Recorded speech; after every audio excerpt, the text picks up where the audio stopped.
आमचा कार्यक्रम कसा आहे, हारलो तर कपडे झटकून घ्यायचे, पुढच्या निवडणुकीले तयार राहायचं. त्यावेळेस तुमचा एफएमसी खरेदी धुवा उडाला. काँग्रेसवाले कसे आहे काय त्याच्याबद्दल तुम्हाला काही सांगण्याची आवश्यकता नाही आहे. ते तर असे आहे की बस आणि हे बौद्ध आणि मुसलमान आलो म्हणतात, आलो रे आलो भारताकडे उभे.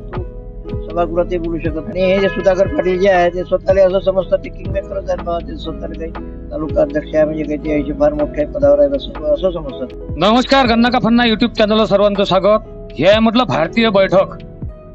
हे जुने पुराणे माणसं असले ते खुर्च्या गिरच्यावर तिला बसणं जमत नाही. हे भारतीय बैठक आहे. म्हणून जसे लोक माननीय शरदचंद्र पवार यांची तुतारी यांच्यावर निष्ठा ठेवून जवळजवळ वयाचं 80 ते 82 वर्ष वयशीन एकनिष्ठता आहे. शरद पवारचं पुतण्या सोडून गेला, पण अरुण पाटील गावंडे यांचं एक क्षत्रिय अमले अमरावती जिल्ह्यावर होतं आहे. त्यांचं एक वैशिष्ट्य आहे, शरदचंद्र पवार सोबत निष्ठावान राहताना प्रत्येक इलेक्शन लढवायचं. जिंकल्यावर माज नाही आणि हारल्यावर गम नाही. हारलो तर कपडे झटकून घ्यायचे, पुढच्या निवडणुकीले तयार राहायचं. हे आहेत माजी ग्रामीणाध्यक्ष राष्ट्रवादी शरदचंद्र पवार एक संघ असतानाचे अरुण पाटील गावंडे. त्यांना सांगृत करून म्हणून ओळखलं जातं. येणाऱ्या नगर परिषदमध्ये राष्ट्रवादी शरदचंद्र पवार यांच्या तुतारीची काय परिस्थिती आहे, किती सीटा जिंकतात, काय जिंकतात, बाकीचे लोक कसे काय उभे आहेत, यावरच त्यांच्याकडून आपण आजची मुलाखत घेऊ. नमस्कार काका. नमस्कार साहेब. नमस्कार. काय म्हणते तुमची राष्ट्रवादी काँग्रेस दर्यापूरमध्ये? दर्यापूर तालुका आपल्या दर्यापूरमध्ये 1 नंबरमध्ये राहील.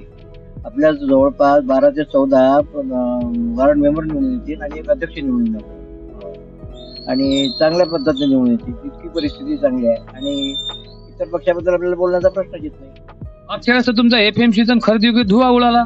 अरे कसं आम्हाला काही विशेष फारसं काही वाटत नाही त्याच्यात. आमचा कार्यक्रम कसा आहे, आमच्या मनाजोगत्या काही गोष्टी असल्यास आम्ही त्याच्यासोबत आहोत, आमच्या मनाच्या विरुद्ध असल्यास आम्ही त्याच्यासोबत नाही. पण यावेळेची परिस्थिती अशी, महाविकास आघाडीतले तुमचे जे घटक पक्ष आहेत, मग ते राष्ट्रवादी शरदचंद्र पवार असो की उभाटा गटाचे असो की त्यानंतर तुमच्या MIM किंवा वंचित बहुजन आघाडी, ह्या जर समजा तुम्ही युत्या केल्या असत्या आणि बरोबर परफेक्ट कॅन्डिडेट दिला असता, जे लोकांची मांग आहे बाहेर सगळे हटाव, ती पुरी झाली असती. पण तुम्ही तुमच्यातच दुफले असल्यामुळे तुम्ही तो यावेळेचा चान्स गमावून टाकला. नाही, मुद्दा कसा आहे, तुम्ही जे बोलले या मुद्द्यावर, या मताशी आम्ही सहमत होतो. परंतु ते त्यांच्या पद्धतीनं आमच्याशी ते हे करण्याचा प्रयत्न करत होते. परंतु आम्ही त्याच्याशी काय केलं ते ना, तरी आमच्याकडे हे आमदार सुद्धा स्वतः आले होते. त्यांनी म्हटलं आम्हाला तुम्ही अध्यक्षपद द्या. आता शक्य नाही, आम्ही एवढी मोठी मेहनत घेतली, हे केलं ते केलं आणि याच्यात हे करण्यात काही कारण नाही काही. तुम्ही मेहनत घेतली, तेही मेहनत घेतलीच ना, म्हणूनच ते निवडून आले ना उभाटा गटावर. त्या विषयावर बोलू का की बोलू नाही? तू बोलायलाच पाहिजे ना. बोलायचं काय कसं आहे, आता हे काँग्रेसवादी त्यांच्या विरोधात होते, सर्व विरोधात होते. आम्ही इतकं प्रामाणिक काम केलं. आम्हाला हे बाकीचे जे बीजेपीशी जुळलेले लोक होते ते आम्हाला मुळीच नको होते.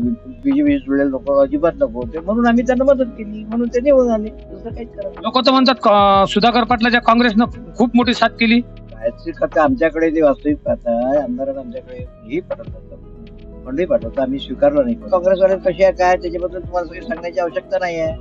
ते तर असे आहे की बस आणि हे बौद्ध आणि मुसलमान आलो म्हणतात, आलो रे आलो असं नाही चालत. सर्वांना घेऊन चालावं लागतं. त्याच्या हे नाही दोन्ही भारताकडे उभे. आता अशा राजकारण नाही चालत. ते कशावर कसे आहेत काय त्याचा अभ्यास तुम्हाला पूर्ण आहे त्याचा. बरोबर, ते कसे आहेत काय हे सर्व माहित असल्यावर 40 वर्ष अभिनक्त दर्यापूरचा सम्राट हा प्रकाश पाटील जाई ना 8 वेळ निवडून आले ना. ते तो इथून निवडून नाही आला, निवडून आला तर त्याच्या अकोटमध्ये जाऊन निवडून आला. तो सभागृहात बोलू शकत नाही, काही नाही काही. आता कसं आहे त्याच्याबद्दल जास्त विषय बोलत तुम्हाला काही सांगण्याची आवश्यकता नाही. त्याचा अभ्यास करायचा त्याच्याबद्दल. आणि हे जे सुधाकर पाटील जे आहे ते स्वतःला असं समजतात ते किंग मेकरच आहेत बाबा. ते स्वतःला काही तालुका अध्यक्ष आहे म्हणजे काही ते ऐशी फार मोठ्या पदावर आहेत असं समजतात ते. पण ते ना कृषी उत्पन्न बाजार समिती एक हाती आणली, त्यानंतर खरेदी विक्री एक हाती आणली. हे आमची मंडळी होती, आमच्यासोबत जी मंडळी होती ती वेळेवर ते पैशाभावी म्हणा, हे म्हणा ते म्हणा, ते गेले त्यांच्यासोबत. बाकी दुसरं काहीच नाही. म्हणजे तुम्हाला असं म्हणायचं आहे की राजकारण हे पैशावर येऊन ठेपलं. काळ कसं आहे, आता हे जे लोक आता हे सरकार पाडलं, सरकार आलं, हे तुम्ही आता डोळ्यानं पाहिलेलं उदाहरण आहे. काय 50-50 कोटी रुपये घेते त्यांनी, हे केलं ते केलं, चार्टर विमान काय पैशात नाच जो चालू आहे सर्व. तुम्ही याचा पैसा म्हणजे काय त्यांना काही म्हणजे काही त्यांना काही वाटतच नाही. तुम्हाला राजकीय स्थिती ते माहिती आहे, पैशामुळे राजकारण आहे. एक तर तुम्ही पैसा खर्च करत ना, आणि दुसरी गोष्ट म्हणजे पैसा खर्च करत नाही, पण ते पैसा खर्च करतात म्हणून त्यांच्या सीट होतात. मग तुम्हाला कधी वाटत नाही की आपण पैसा खर्च करायला पाहिजे? मुद्दा कसा आहे, त्यांच्याजवळ पैसा आहे, ते खर्च करतात, त्यांचं दुःख नाही, त्यांना ते बरं आहे. पण आमच्याजवळ जर हरामाची मायाच नाही ना काही, आमच्याजवळ काही असं आम्ही काही वाम मार्गाने कमवले, आमच्या माया नाही ना आमच्याजवळ काही. आम्ही केलं असं, आम्ही कामापुरता पैसा खर्च करतो, जो त्या ठिकाणी करायचा त्या ठिकाणी पैसा करतो. अरे मग तुमचा पक्ष असो की 70,000 कोटीचा घोटाळा हा अजित पवारवर त्यांनी लादला होता, ते बीजेपी सोबत गेले. मग ते 70,000 कोटीचा पैसा आता जसे ते खर्च कराल तशी तुमच्या एक संघ असताना अजित पवारने काय केला नाही? नाही, मुद्दा कसा आहे, आता त्या विचार बोललेलं काही बरोबर नाही. आता साहेबांनी त्याला 4 वेळ DCM केलं. 4 वेळ DCM केल्यानंतर तो झाकटी जो याच्यासाठी गेला, त्याच्याजवळ त्या कुटुंबातल्या लोकांनी म्हटलं याला सांभाळून घ्या म्हणून सांगितलं. त्यावेळेस साधारणतः विलासराव आपले 72 सीट आल्या होत्या, काँग्रेसच्या 64 आल्या होत्या. साहेबांनी विलासराव देशमुखले होते हे CM केलं.